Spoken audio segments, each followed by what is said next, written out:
Profesor Ahmad Haris Zubair.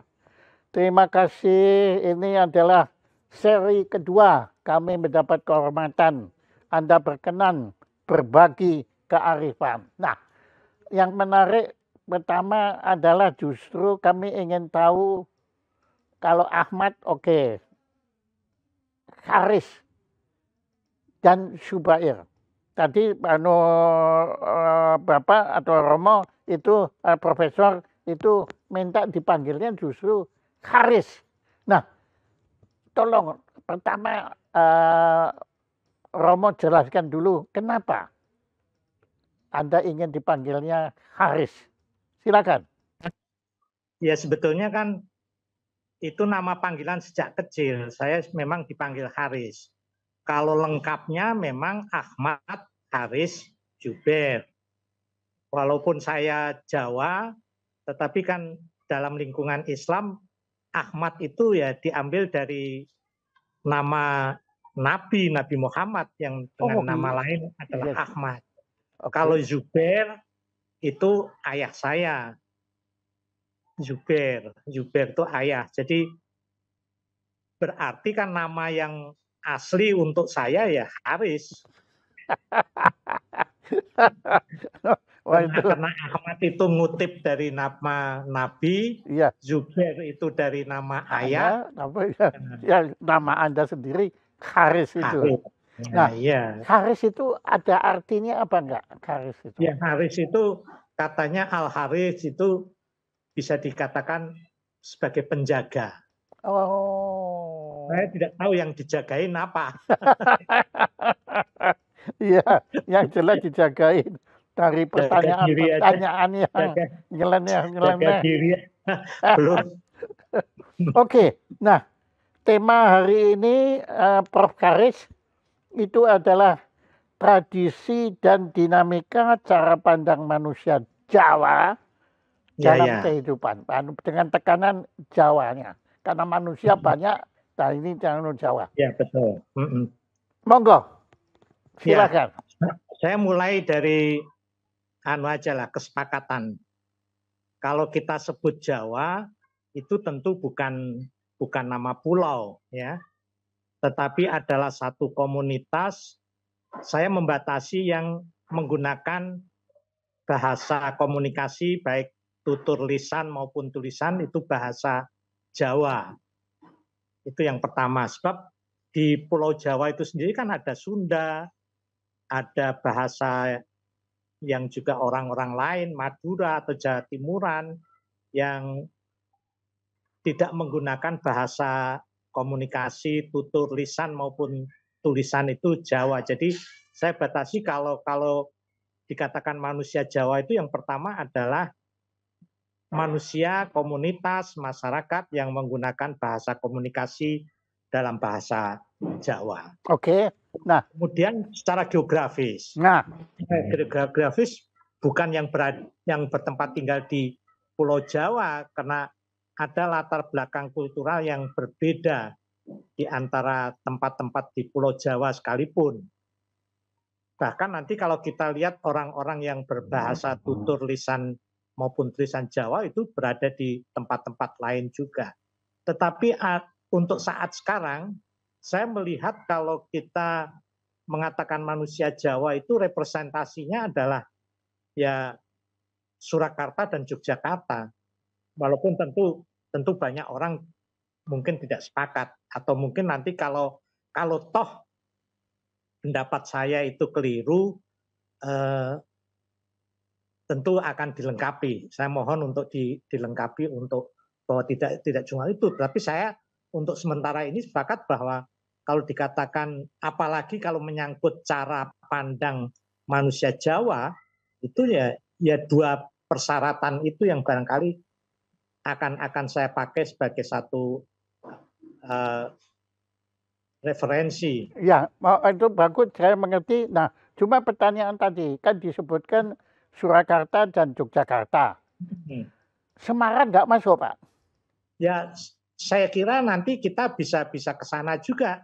Tetapi pusat untuk saat sekarang kan pusat referensi ataupun juga acuan dalam hal persoalan sosial budaya, itu kan orang akan berpaling pada Solo atau Jogja. Ini suka atau tidak suka. Sebab begini, kalau saya mengatakan kebudayaan itu kan tidak bisa kita lihat sebagai satu komponen yang bersifat parsial. Justru harus kita lihat sebagai satu sistem kehidupan yang setidak-tidaknya ada 4 subsistem yang barangkali saya juga pernah menyampaikan hal ini di kesempatan lain. Yang pertama tentu adalah komponen subsistem nilai budaya. Sesuatu yang bersifat abstrak. Abstrak karena bagaimanapun juga ada rumusannya, ada nilai, ada sesuatu yang dianggap bernilai oleh komunitas atau masyarakat Jawa itu, tetapi belum terumuskan. Dan saya melihat, saya mengacu juga pandangan dari Romo Frans Magnus Suseno, ya. Frans von Magnus. Yang mengatakan bahwa nilai budaya itu ya dari harmoni, dan apa yang dianggap paling bernilai dalam masyarakat Jawa itu kan sesuatu yang mengatasi kehidupan, ada sesuatu yang mengatasi kehidupan yang dalam bahasa filsafat orang mengatakan transenden, ada sesuatu yang transenden. Ya. Terus kemudian harmoni dengan yang transenden, harmoni dengan sesama manusia, tapi juga dengan alam semesta, semua makhluk, dan juga nanti akan harmoni dengan diri sendiri. Nah, subsistem nilai budaya itu akan mempengaruhi cara pandang hidup. Akan mempengaruhi cara pandang hidup Jawa yang sekarang menjadi topik kita ini. Cara pandang hidup kita itu nanti akan mempengaruhi satu subsistem normatif yang kalau tadi nilai budaya itu abstrak, kemudian cara pandang hidup itu semi abstrak. Nah, sistem normatif itu sudah mulai ada ukuran-ukurannya. Walaupun tidak eksak, tapi ada sesuatu yang bisa dikatakan, oh ini loh kalau yang disebut dengan kebaikan, ini loh yang disebut dengan kebenaran, ini loh yang disebut dengan keindahan, misalnya begitu. Ini loh yang disebut dengan zat yang transenden. Bagaimana kita mengelola relasi kita sebagai yang imanen dengan yang transenden, itu sudah sistem normatif. Itu nanti bisa kita lihat di dalam ada tradisinya, moralitasnya, kemudian juga hukum tata tertibnya, kemudian juga etiketnya atau tata kramanya, yang kemudian akan mempengaruhi subsistem ketiga, yaitu sikap perilaku masyarakat Jawa. Nah, sikap perilaku itu nanti akan mempengaruhi subsistem yang keempat, yaitu karya-karya budaya masyarakat Jawa. Nah, makanya saya katakan bahwa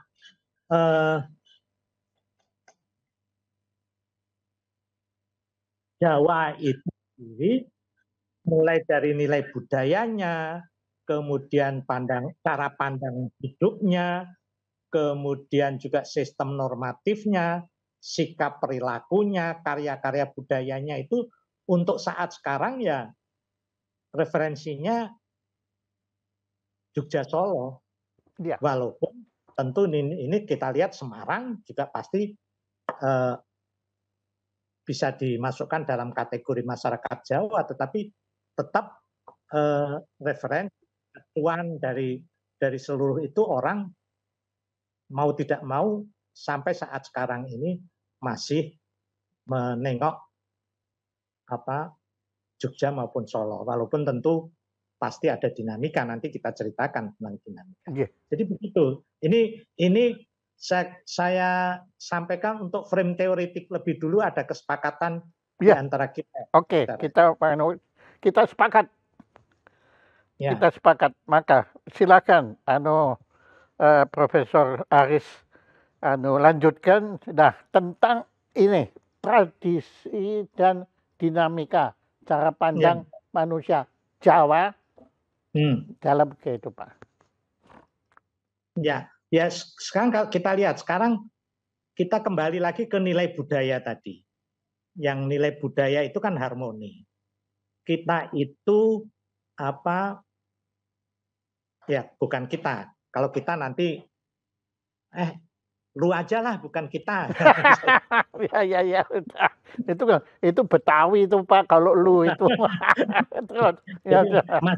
udah kita tegaskan aja masyarakat Jawa, walaupun ini dari perspektif, dari persepsi Haris Zubair, ya, yang mungkin walaupun belum tentu salah, tetapi setidak-tidaknya Belum harus tentu benar. dilengkapi. Jadi begini, nilai budaya kita itu harmoni. Nilai budaya Jawa itu harmoni. Harmoni dengan zat yang transenden.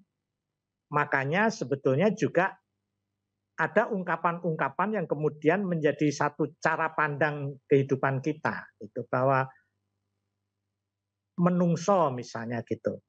Cara pandang masyarakat Jawa itu kan misalnya terlontar dalam ungkapan yang itu juga menjadi satu sistem normatif, yaitu ketika mengatakan bahwa menungso ini sak dermo nglakoni.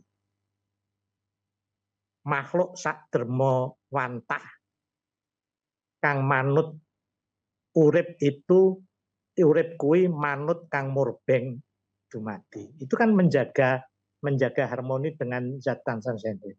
Kemudian kehidupan itu kan cuma ming mampir ngombe. Nggak tahu kalau ngombenya whisky apa ciu ya lain lagi.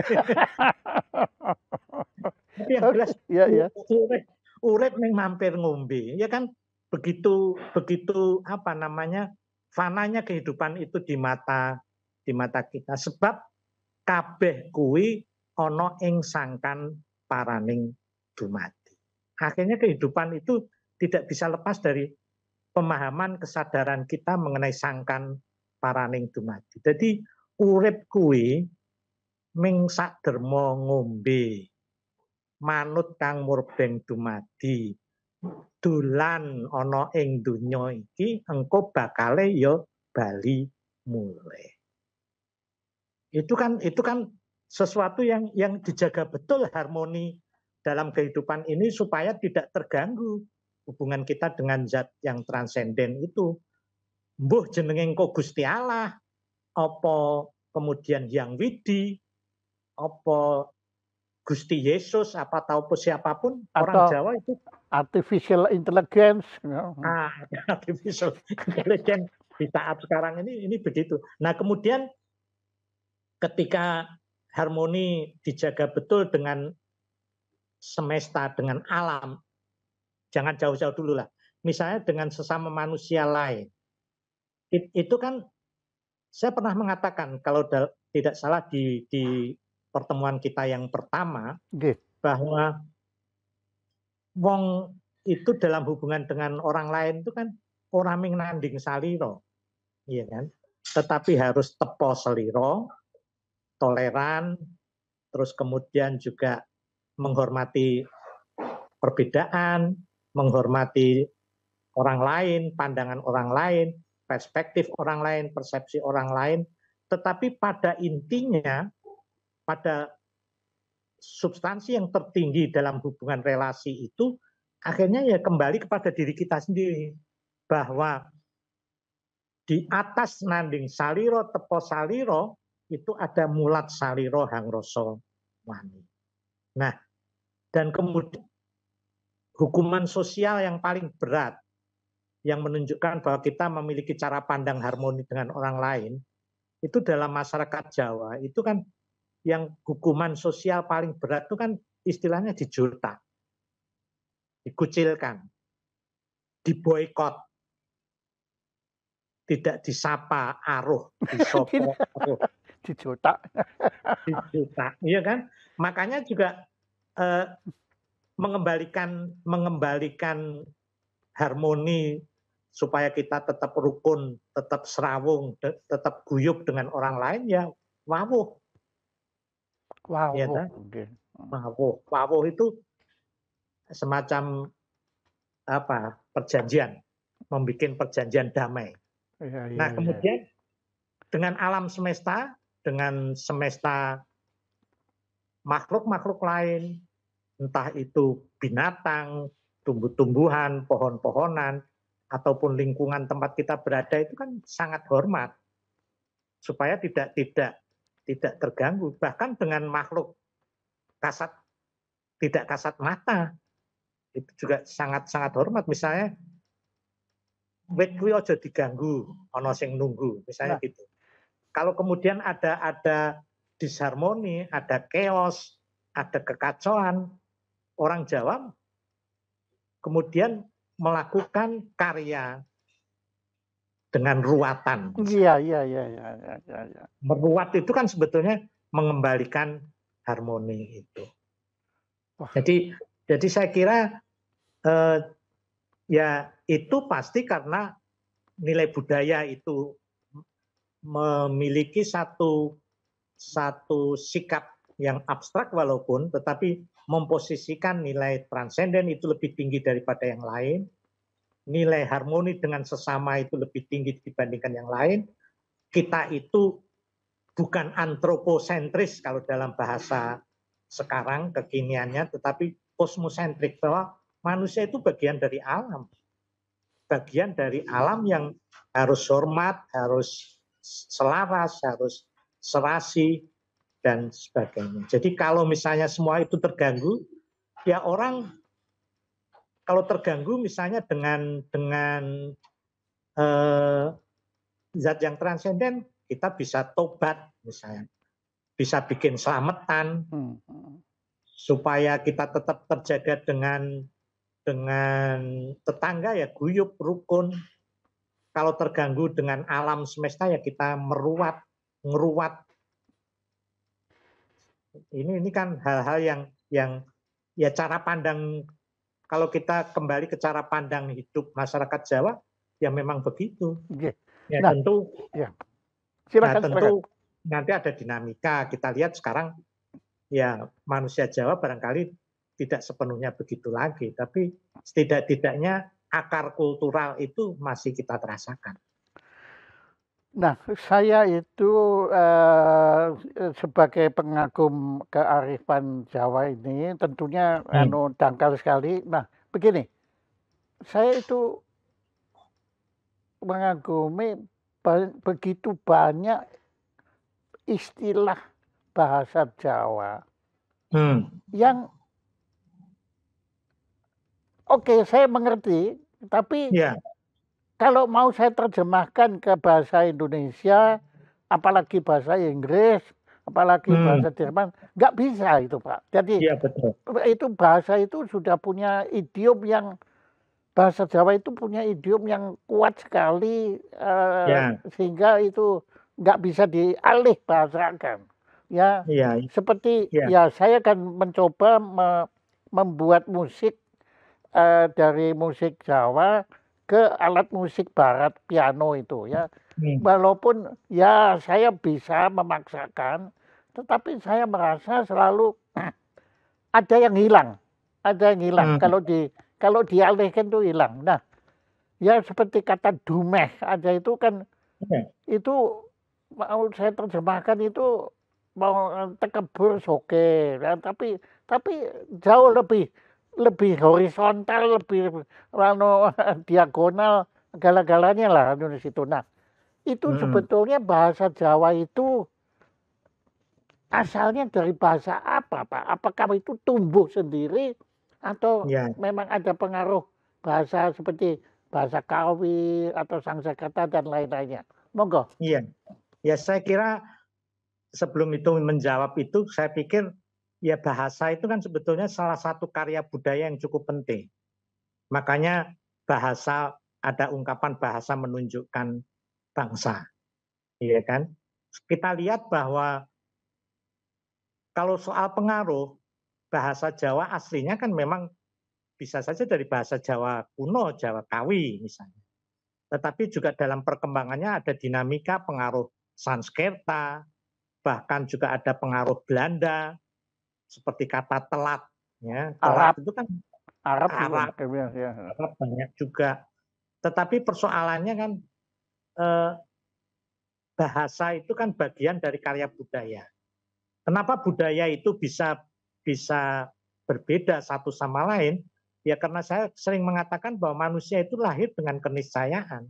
Kita tidak bisa memilih lahir di mana, dari keturunan apa, dari ras apa, dari orang tua siapa, dalam lingkungan kehidupan apa. Nah, lingkungan masyarakat Jawa itu kan seperti yang saya katakan tadi, itu kan menuntun kita untuk menjawab persoalan-persoalan kehidupan itu berdasarkan nilai budaya yang tadi, yang menganggap nilai transenden itu lebih bermakna, serawung, kemudian juga mawas diri itu sesuatu yang bermakna. Maaf, serawung. Serawung itu bergaul, serawung guyup, membangun relasi, sehingga kita melihat bahwa inti, ya mungkin bukan inti sekali, tetapi setidak-tidaknya karakteristik dari bahasa Jawa itu menonjol rasanya, menonjol sebagai ungkapan rasa ketimbang ungkapan nalar. Iya. Kalau misalnya bahasa Inggris, karena dia lahir dari satu kebudayaan yang mungkin menghadirkan persoalan kemanusiaan lebih rasional, mungkin waktu dihargai, makanya ada ungkapan time is money, iya kan? Kemudian ada past tense, present tense, future tense dan sebagainya itu. Kalau kita kan alon-alon rasa kemerungsung, nak madyo, engko rak kelakon dhewe. Iya toh?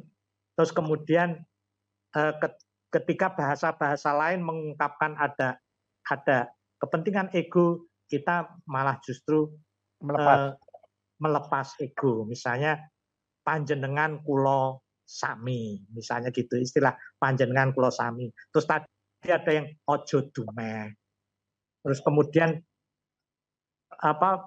hal-hal yang berkaitan dengan kehidupan yang sangat real itu kan dibahasakan dengan berbagai macam diksi. Misalnya untuk misalnya sego saja. Sego itu kalau dalam bahasa Inggris barangkali satu kata. Rice cukup ya mungkin. Nah, kalau kita kan bisa saja untuk membangun diksi untuk sampai ke sego itu mulai dari pari, gabah, dan sebagainya, beras, intip dan sebagainya. Dan ini saya kira setiap bahasa sebetulnya menunjukkan sesungguhnya juga mencerminkan sikap perilaku maupun karakteristik.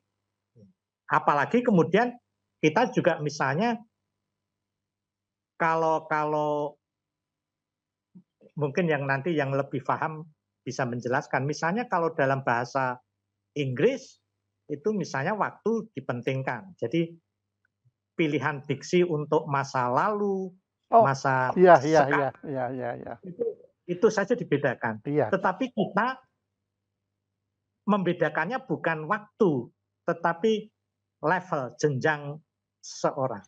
Dengan sesama, dengan yang satu level kita menggunakan bahasa ngoko. Dengan yang tidak begitu kenal kita kromo madyo. Dengan yang sangat dihormati kromo inggil. Makanya ini kan ya sesuatu yang akhirnya memang menerjemahkan itu ya tidak semudah Google Translate. Ya tahu. Mbah Google mumet. Ya, menerjemahkan itu ya memang tidak semata-mata mengalih bahasakan, tetapi harus memahami rasa bahasa ataupun juga latar belakang dari masyarakat masing-masing. Itu saya pikir begitu. Walaupun tentu saja seperti yang saya katakan tadi, bahasa Jawa pun yang yang pasti juga muncul dari akar kultural sendiri, walaupun kemudian juga tumbuh ada Kawi masuk, Iya, kemudian iya, ada iya, iya, iya. Kerta masuk, ada bahasa Arab masuk, bahasa Belanda masuk, Iya, iya, iya, iya. Inggris masuk dan sebagainya. Bahasa manapun saya pikir dalam perkembangannya saling mempengaruhi, saling mengisi itu Iya. wajar. Tapi Tetapi karakteristik bahasa Jawa yang roso itu saya kira sesuatu yang memang ya harus kita sadari bahwa dan kita pahami bahwa ya memang begitu. iya, iya, iya. Tapi yang saya kagumi juga ya setelah saya mempelajari Mahabharata dan Ramayana, Mm-mm. itu ya Jawa, laki-laki Jawa ini membuat Iya, versi Wayang Purwa iya dengan betul. mulai dari Arjuna Wiwaha, Arjuna Sasabau, Iya, Punakawan, ya Antareja, kemudian Wisanggeni, yang hmm, Sumantri, Sukrosono, yang di Mahabharata Ramayana nggak ada, tapi kita iya bikin betul. itu di sini Iya, dan menurut saya indah sekali gitu loh, iya apa yang betul. dilahirkan itu. Nah itu Mm-mm. kenapa kok kebudayaan dan peradaban, saya bahkan nyebutnya peradaban Jawa ini yang kita sepakati tadi itu, kok bisa punya kemampuan mengembangkan apa yang mereka serap. Seperti Iya. Wisanggeni, itu kan Mm-mm. menyerap kesaktian orang lain di situ loh, di situ. Nah, monggo. Ya, saya kira itu bagian dari mungkin paham saya tidak sepenuhnya benar. Tapi saya kira akulturasi kan begitu. Jadi saling mempengaruhi, saling berkomunikasi, tapi juga kemudian saling mengembangkan. Sejauh itu satu dinamika pengembangan yang kreatif, itu wajar. Dan saya kira Jawa memiliki alasan-alasan, memiliki sesuatu yang memang karena bagaimanapun juga Mahabharata dan Ramayana. itu kan sebetulnya kan sangat syarat dengan latar belakang Hindu ya. Dan sebenarnya kalau misalnya kita katakan bahwa Mahabharata itu kalau dalam versi aslinya kan sesungguhnya tidak pertempuran antara hitam dan putih, Iya, betul, kejahatan betul, ya, betul. kejahatan lawan kebaikan. Iya.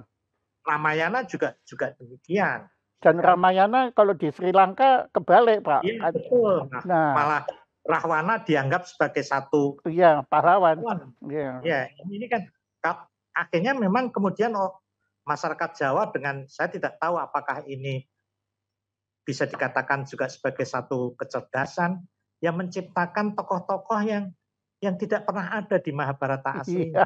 iya. Ya seperti Punokawan Iya, itu dan enggak ada. Punokawan bahkan digambarkan sebagai manusia setengah dewa ketika digambarkan sebagai hamba, sebagai abdi, sebagai pelayan, tetapi juga sesungguhnya itu adalah dewa. Ya, sesuatu yang sebetulnya mengatasi bendorone. Iya, Ini kan sebetulnya menunjukkan bahwa masyarakat Jawa itu punya sikap perilaku yang membentuk satu karakter dan kemudian menciptakan karya-karya budaya yang ingin menunjukkan kowe iki ojo dumeh iya, ndoro, iya, iya, iya, iya, iya. ojo dumeh bos, Nah, ojo iya, iya, iya, iya. wong cilik kuwi Iya, sejatine bendaramu. Sejatine wong abdimu kuwi sejatine ya wong kang momong, pamomong. Makanya sebetulnya kalau dalam bahasa Jawa kan pemimpin pemerintahan itu kan sebetulnya bukan istilahnya bukan penguasa tetapi pamong, pamong. pamong. Guru juga pamong. Ya podo karo punakawan fungsi dan perannya sebagai pamomong, pengasuh. Jadi ini Pamomong. saya pikir hal-hal yang memang ya ini satu pengayaan, tapi juga sesungguhnya juga mencerminkan bahwa kita memiliki satu hal yang ya tidak usah karya Mahabharata maupun Ramayana, agama pun kan sebetulnya di Jawa kemudian ditafsirkan, Iya, iya, iya, iya, dikembangkan, ya, iya. dikembangkan dengan sesuatu yang malah justru di aslinya itu tidak pernah terungkap. Seperti misalnya dalam masyarakat Jawa itu kan ada upacara nyadran. Oh, Nyadran itu menghormati arwah, ya kan? Nyadran itu menghormati arwah. Jadi begini, padahal sadra, upacara sadra itu upacara Hindu sejak zaman Majapahit.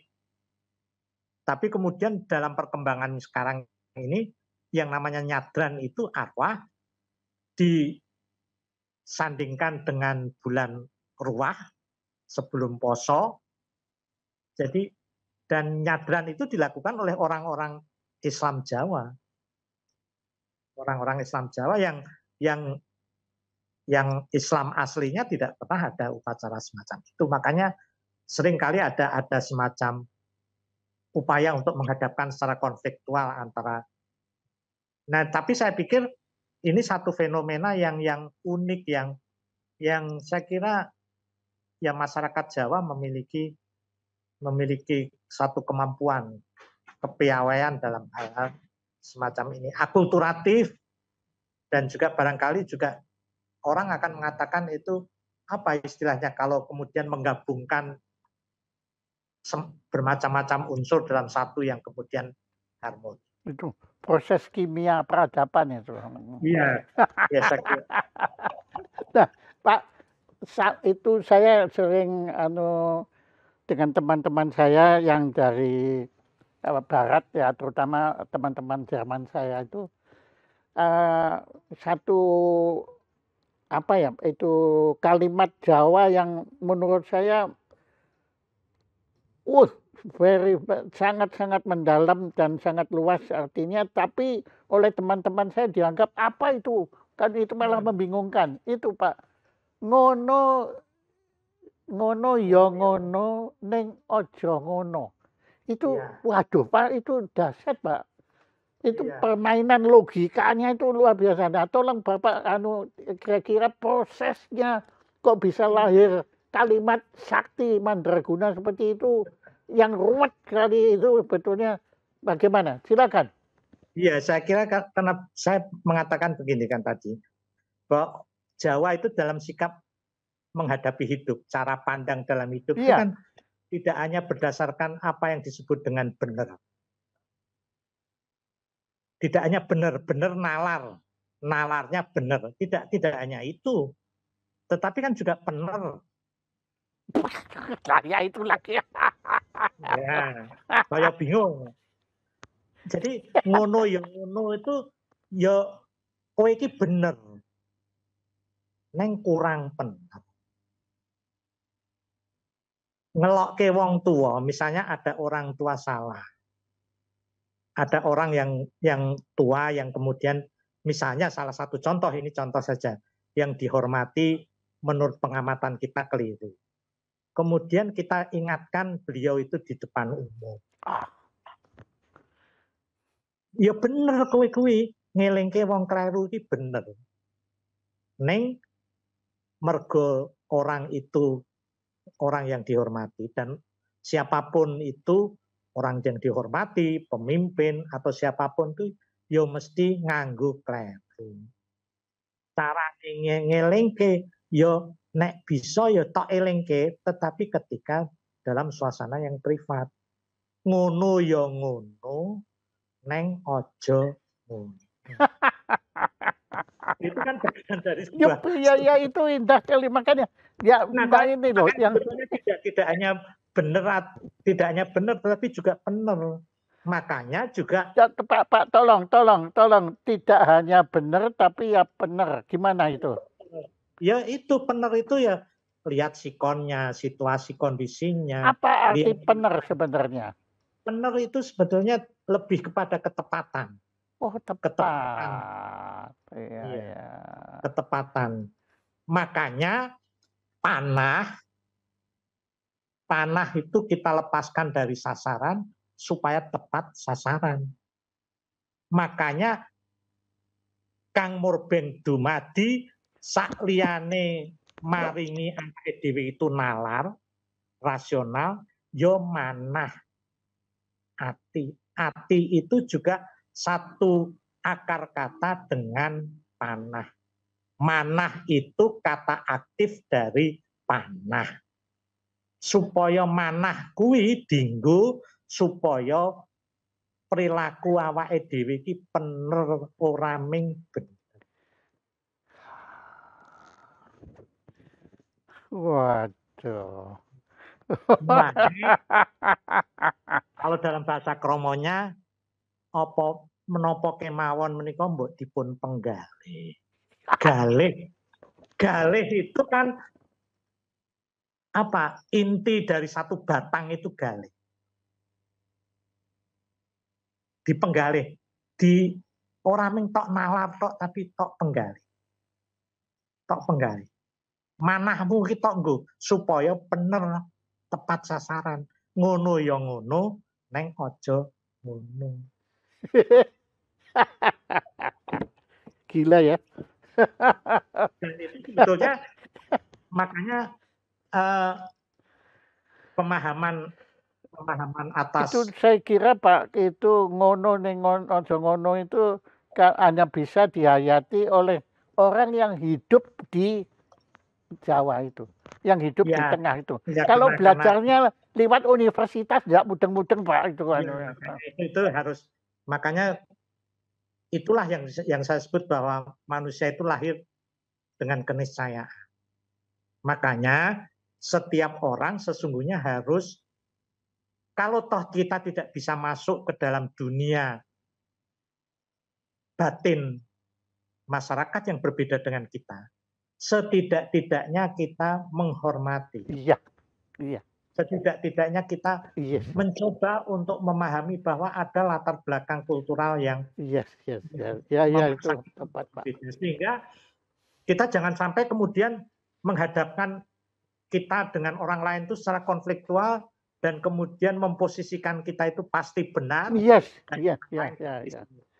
Iya, iya, iya, iya Nah, itu. yang sebetulnya kalau kita lihat bahwa di situlah sebetulnya tidak hanya cara pandang hidup orang Jawa, tetapi semestinya cara pandang hidup orang dimanapun itu Manusia. juga manusia itu sebetulnya begitu. Ya memang ya kita tahu persis bahwa Jawa pun berkembang.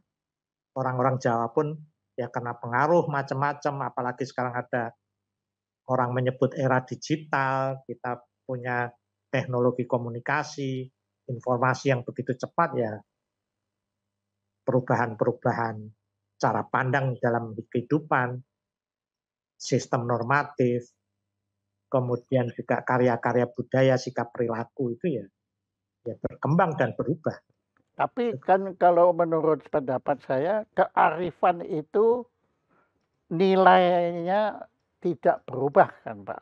Iya, Kearifan itu kan tergantung kita mampu apa tidak menghayatinya kan. iya betul. Kalau enggak kan kita kalau nafsirkannya keliru ya jadinya keliru. Ya, kayak Dan itu harus lewat pendidikan juga. Sejauh ya pendidikan ya di rumah, pendidikan formal.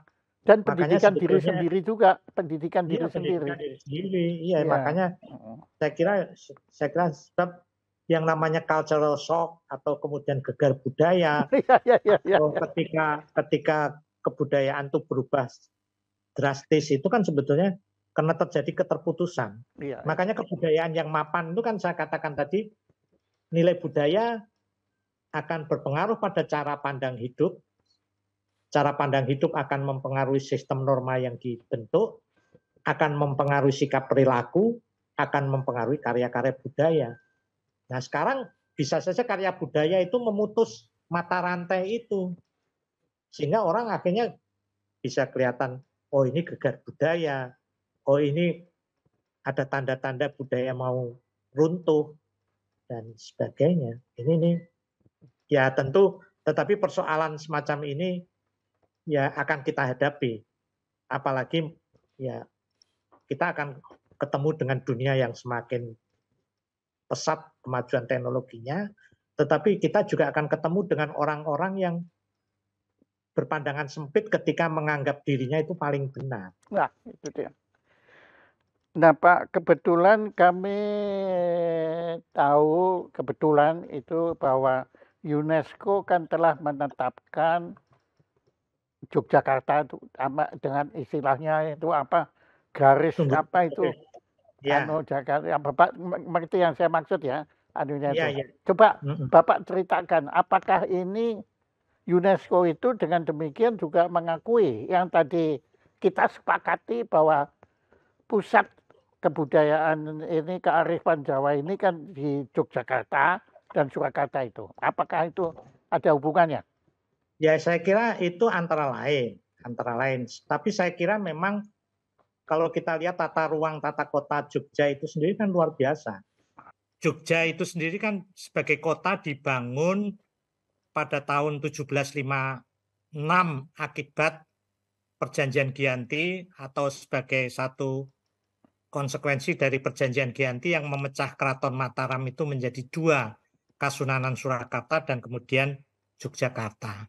Nah, kota Jogja itu kan dibangun berdasarkan juga catur gatra.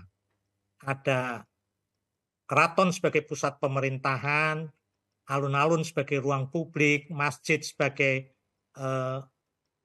pusat spiritual, pusat keagamaan, pusat peribadatan, dan pasar sebagai pusat perekonomian.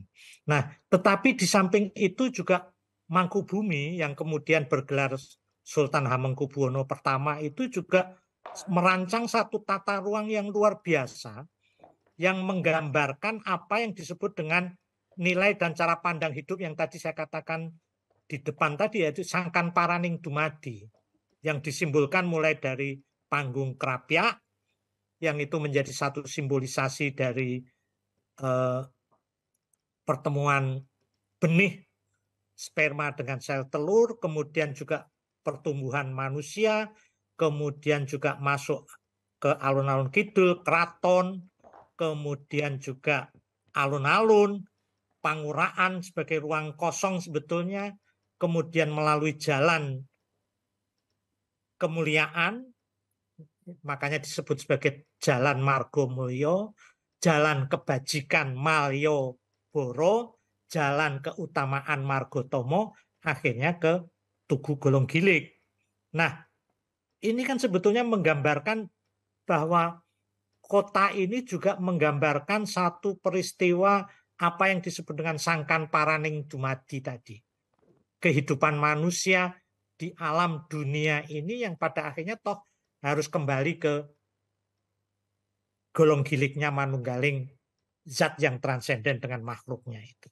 Dan makanya sebetulnya kalau nanti kita lihat bahwa apa yang disebut dengan sumbu filosofis tadi sudah diakui sebagai satu warisan budaya dunia oleh UNESCO kemarin, itu saya kira satu hal yang wajar, satu hal yang karena bagaimanapun juga kita tidak hanya belajar kalau misalnya datang ke Jogja, itu kita tidak hanya melihat satu tatanan fisik, tetapi juga kita bisa belajar kehidupan.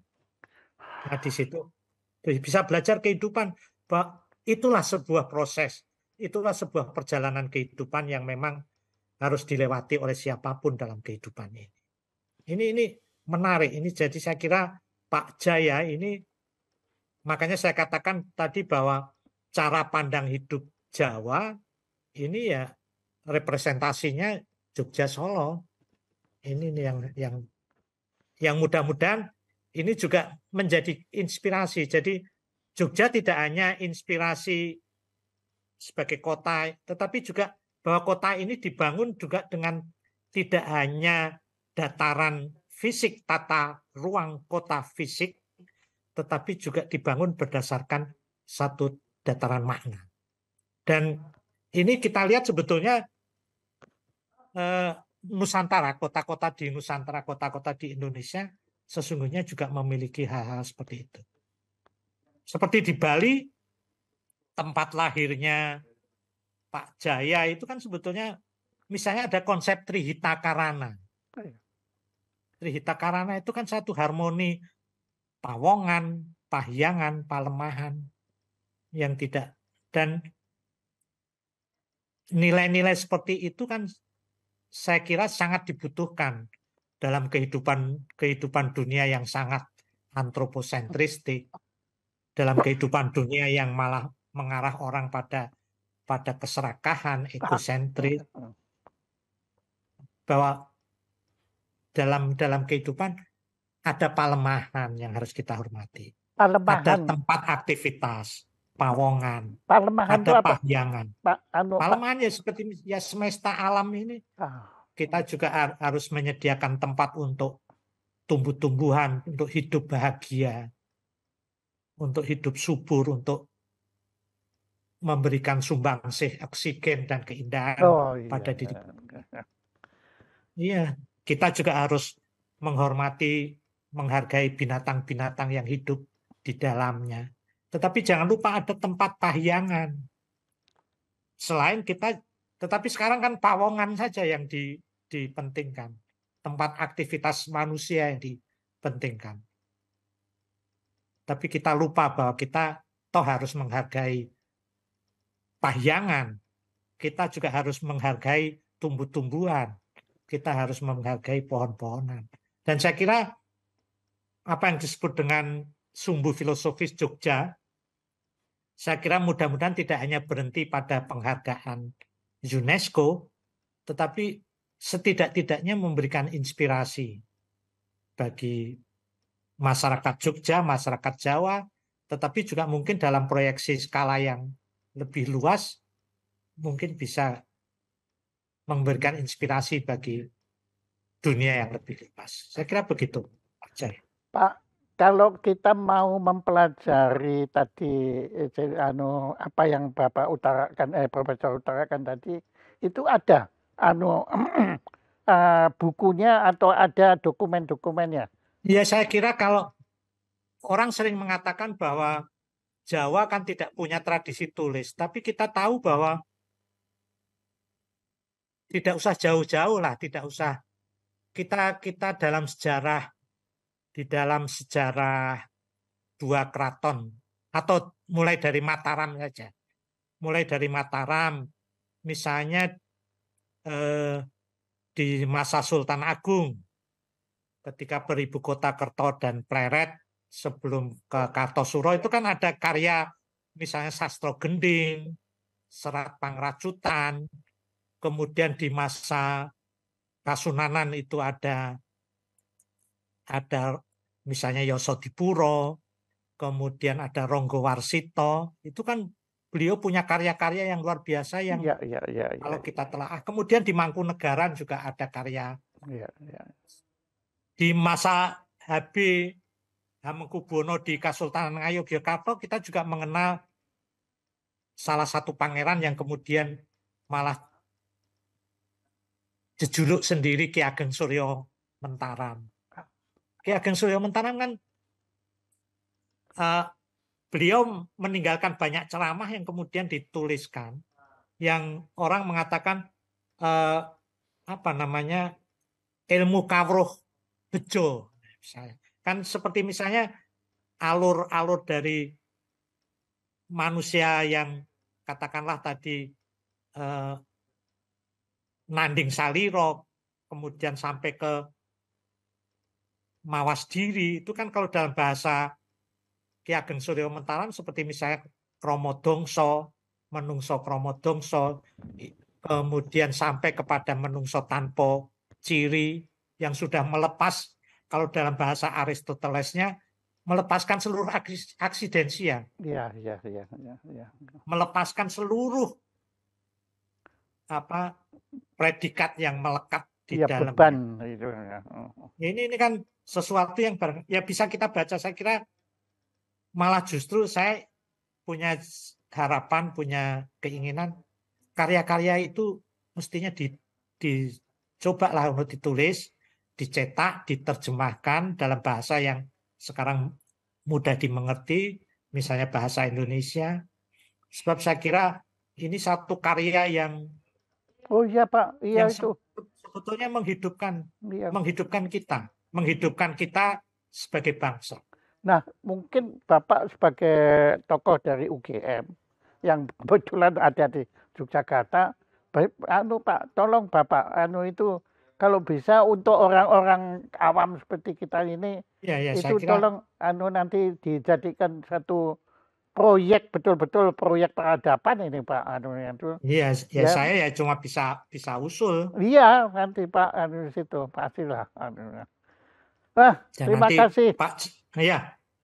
Oke, tepuk tangan untuk Prof dan tentu nanti Prof ketiban lagi, saya kirimin lagi supaya makin banyak. Tepuk tangan untuk Prof. Ya, terima kasih.